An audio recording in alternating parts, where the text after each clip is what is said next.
Hi, I'm Daniel and it's Ashville Weekly, episode 119.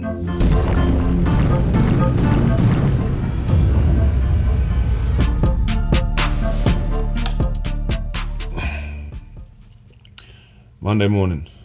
I'm not in the yard. I'm in a hotel in LA. The time is 1:50. This jet lag is killing me. I tried to stay up last night and I managed to stay awake till about 6:30. I fell asleep. I don't have to be downstairs in the lobby till 6 a.m. I have a full day of filming. It's very busy at home. I checked my phone and I can't go back to sleep. At a refurbishment project, they're going to start to dismantle parts of the roof, dismantle the wall outside and push the project along.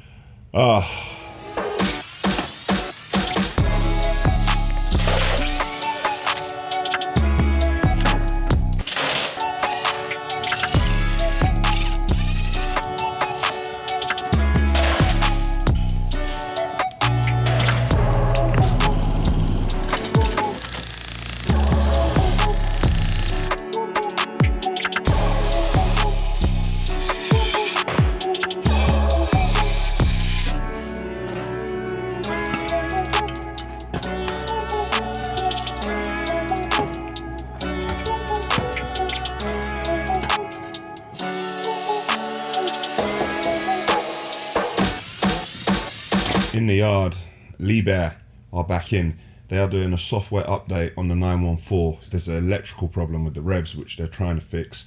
The problem with that is we can't fix the 926 until we fix the 914 because we need the 914 to help fix the 926. There's an inspection in the yard today. HMRC are visiting. Terry's going to show them around. We want to be able to store red diesel so GB Rail Freight can refuel in the yard. So if we get the thumbs up from HMRC today, we'll be all good moving forward. I have found myself a gym. I tried to pay for membership, but it won't work because of a postcode and card issue. So I'm just going to head down there at this ridiculous hour of the morning. It's time for me to go and do something with myself and keep my mind busy, because if I sit in this hotel room for another 4 hours doing nothing, that is idle and that's going to affect me up here. So let's get busy.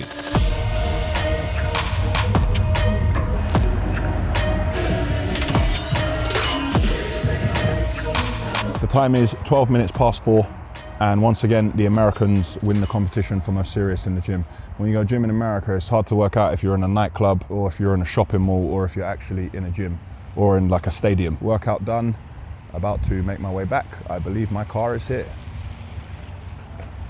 No, it's not. That's somebody coming to train. Plenty of time to get back. Still got some time to do some work. I need to be in the lobby for 6 a.m. I'm on set and we're going to start filming soon. And everyone's really worried. I'm like, why is everyone worried? They were like, don't you know what's been going on with the weather here? I was like, no, sorry. There have been storms here and we're due to have a storm tonight. Get these names: an atmospheric river and a bomb cyclone. Those are the type of storms that have been happening. Apparently there was so much rain that people were going down the streets in California in canoes. And here I am. I don't watch the news, so I don't know what's going on. So the production team are trying to set up as best they can, but they're going to be very long days. But if it rains where we're filming, it's open. And we're not really prepped to be filming in the rain. This is not an action movie, so everything hangs in the balance. Time to start filming, and as usual, sorry guys. Okay. Spent the day filming. It's now 6 p.m. Got changed, going for something to eat. More rain, more rain. It won't stop raining. I left England in the rain. I'm back here and it's raining. I'm happy to say that we managed to fix the 926.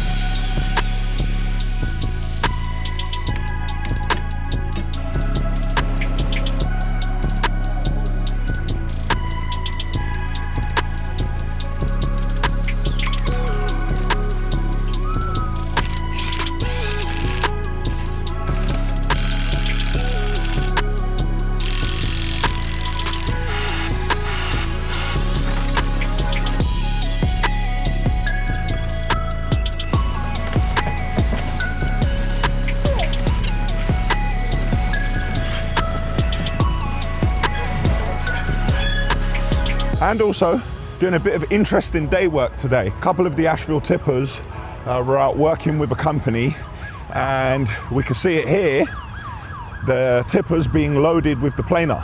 But it was quite cool. It's not work we do all the time, but it's work that we want to do a lot more of. Gonna make sure I do not go back to my hotel room anytime soon, because I will fall asleep and mess myself up again. And tomorrow will be different.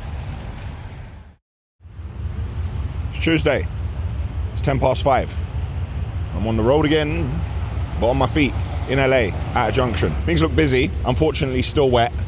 And we're due to have rain all day today, which isn't helping the schedule. I think we will get all the shots we need, but we may have to backload it, so we end up doing loads of shooting on the last days. I'm just walking to go and get a coffee to liven me up that bit more. I spoke to Terry, spoke to the video team, spoke to my management and creative, and Will right now is about to go and collect some slabs, which we were planning on putting down in the car park area and the tyre area. However, we don't have enough of them.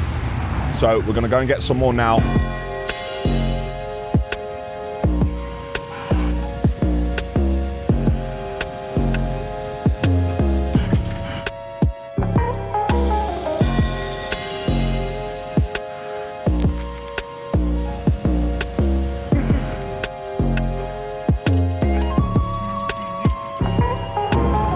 It's just as wet in London as it is in LA, so clearly the rain is following me everywhere I go. Green man, everywhere I go. Always take the... Oh, I got 20 seconds to cross.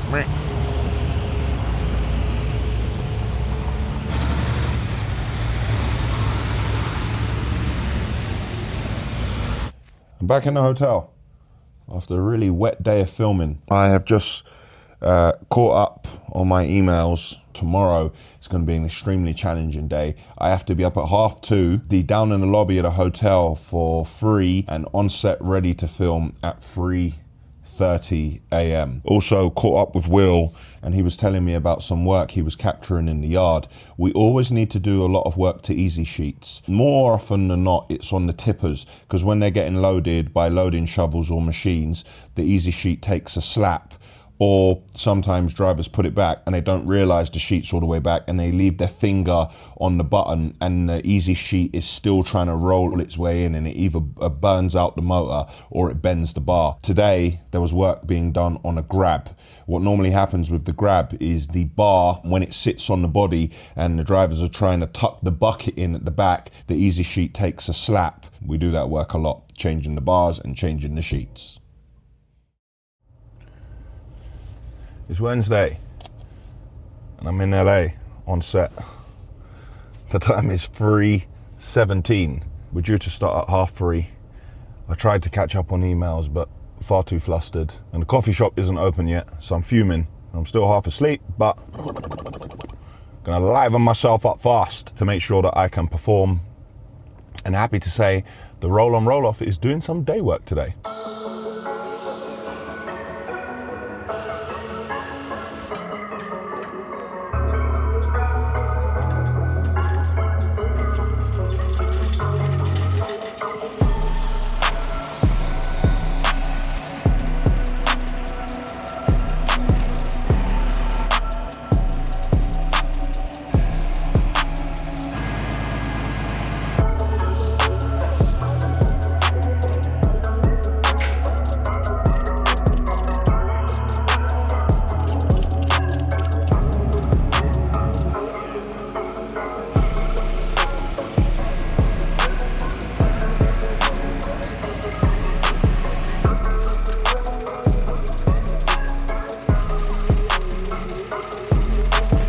Time is 7:40 p.m.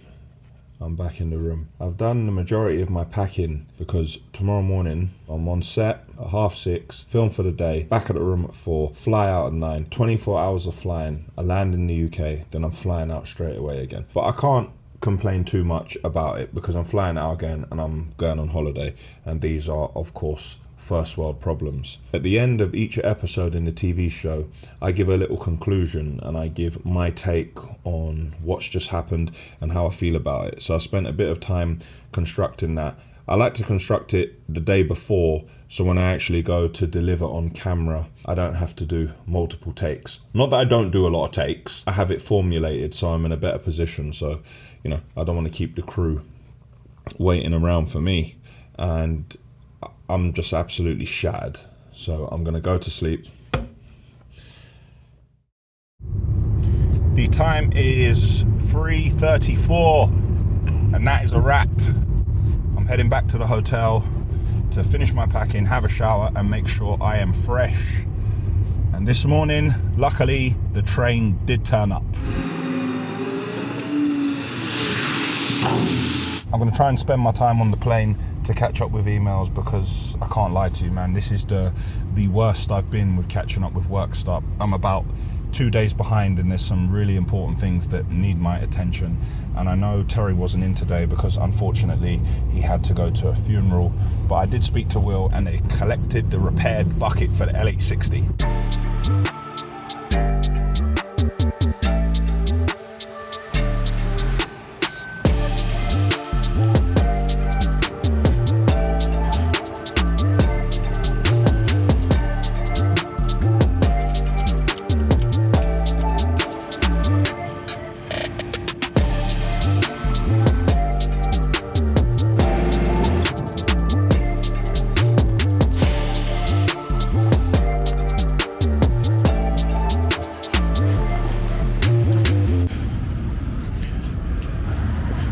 Thank you. Flight of JetBlue morning all posted, your United 1680 service to Houston.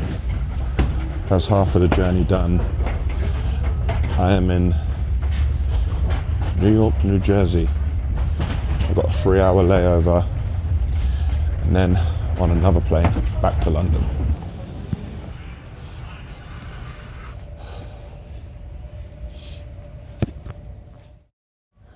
It's Friday, waiting for my next flight, which is taking me to London. We have the second bracket for the LH60 bucket. So Liebherr have delivered it.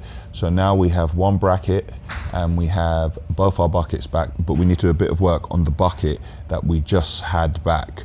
We need to change the blades around and do a couple of other bits on it. At the refurbishment project today, we began to lay the insulation in the basement so we can begin the underfloor heating work soon.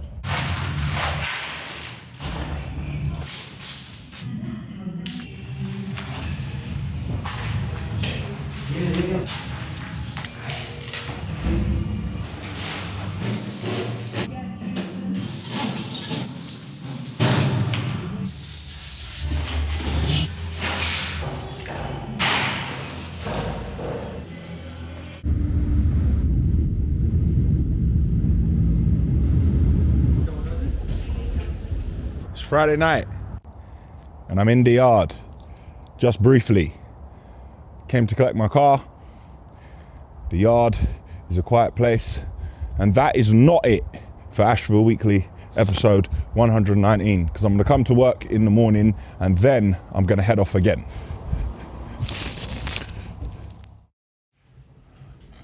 It's Saturday, I'm in the yard, and I thought if I put the fireplace on my screen, it would make me feel warmer. It in fact hasn't made me feel warmer at all. Like some tech hungry junkie, I've gone and clicked on a software update to upload a new software to my computer, and Will's just told me it's glitchy and now I can't even do no work on it. So I'm sitting around waiting. 2 of the cameras aren't working for some reason, which is very annoying. What's more annoying is that nobody has spotted it and dealt with it, and I've had to come back and I'm trying to get it sorted. But Will said he can go and update the software. I just had a picture come through from my mate Johnny in Scotland, and this is the bar for the refurbishment project. So you saw us in the basement putting down the insulation. We're going to do the underfloor heating and screed it, and then we're going to start from the basement and work our way up. However, in the basement, we need to put a couple of sani flows down there, which is basically a pump, or you call it a macerator. The thing that goes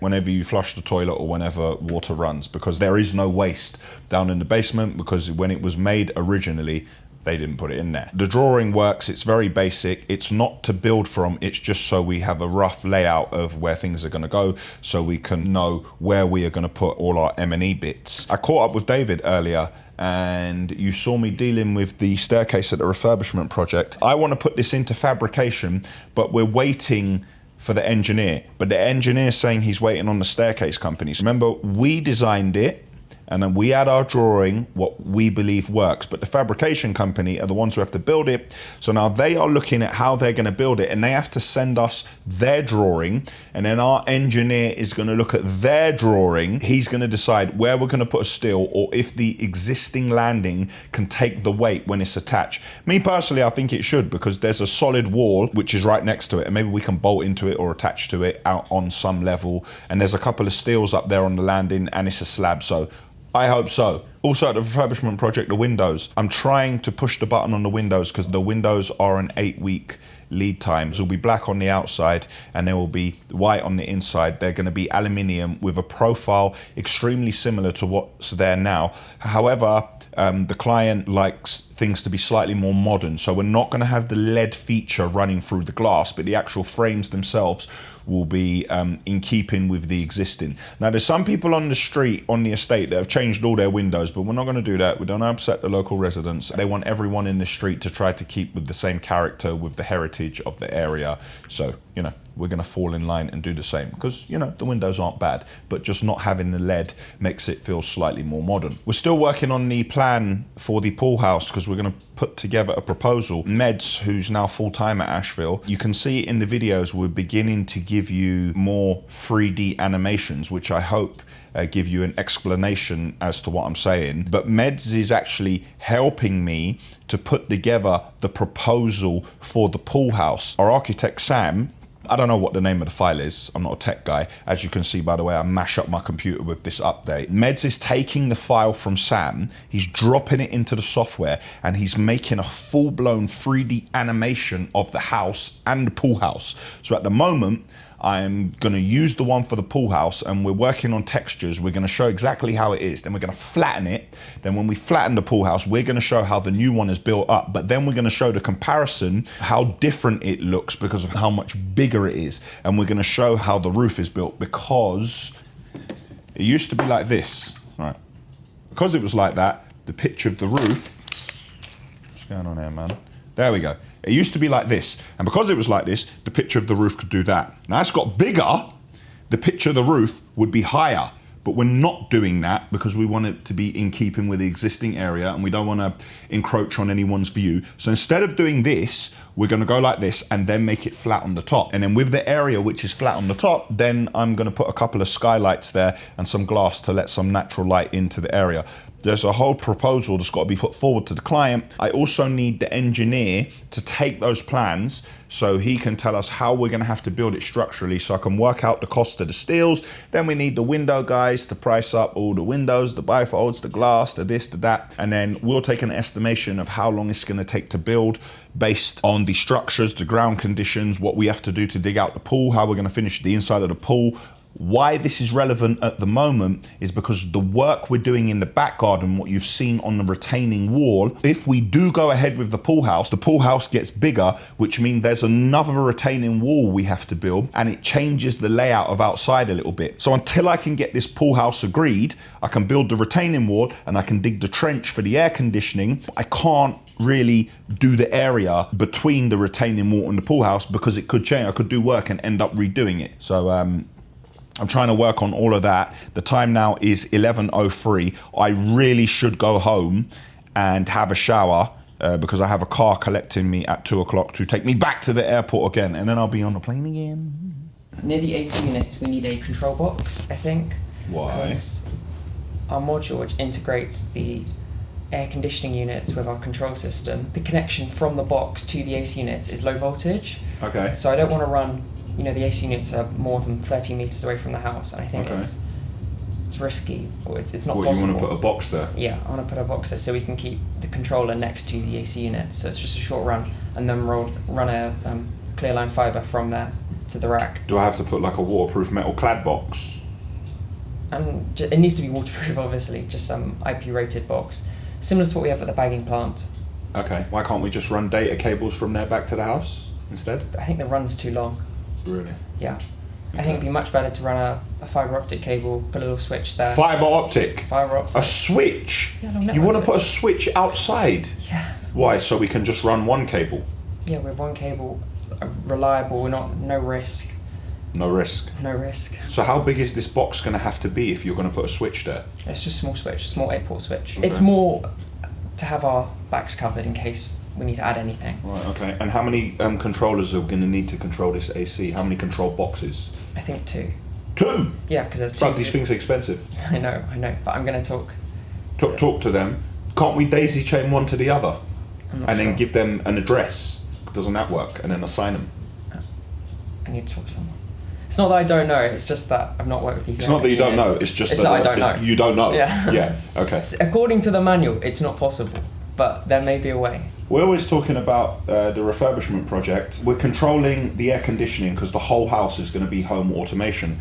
Now there's this add-on box that you need to add to the system, and then you can control the external units, and it means that from your phone, every single AC unit in the house has an address for a room, and you'll be able to put the temperature up or down, or turn all on or all off, or set the temperature in the house. But we're saying that this control unit, there's a low voltage cable that goes to it, and because that, by the time we measure to the back of the garden and then come into the house and get to the switch, Will is saying that that's too much of a run. Will's saying to have a metal clad box there and a switch and all of this, so it saves us moving forward if we need to put additional data or additional lighting or power out in that area. It is a pretty good idea.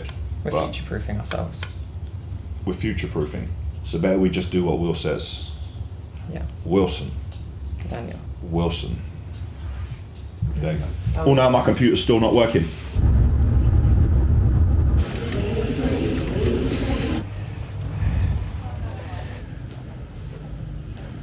Back in the airport again. Daniel is back in the airport again. I'm back in Terminal 2, the Queen's Terminal. Not even 24 hours later, and I'm gonna make another journey. I've been traveling so long, it's like my accent is changing. I'm beginning to pronounce words differently. But after this trip, there's no other travel in the diary. But that's not to say that that couldn't change at any moment.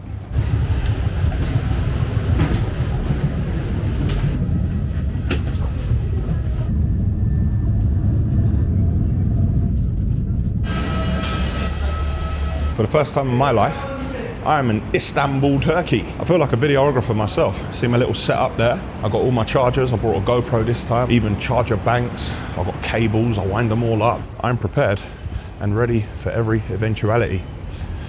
Didn't get to do a lot of emails on the plane, but I did get to start watching House of the Dragon, the new Game of Thrones. As I'm an impatient man, I prefer to watch it this way because I just downloaded everything. I could just watch it one after the other, rather than a show ending on a climax and then you gotta wait for another week. A little bit like Ashville Weekly.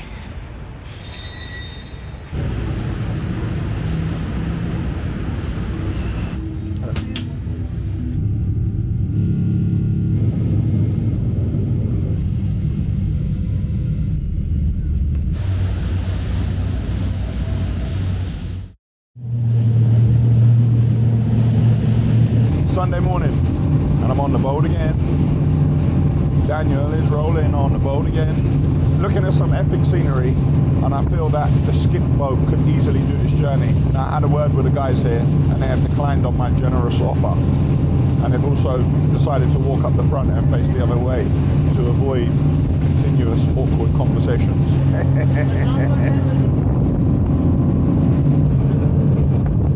Finally got where I'm going. I'm absolutely exhausted. I'm going to try and sit still for at least a couple of days, and that's it for Ashville Weekly, episode 119. You know what to click.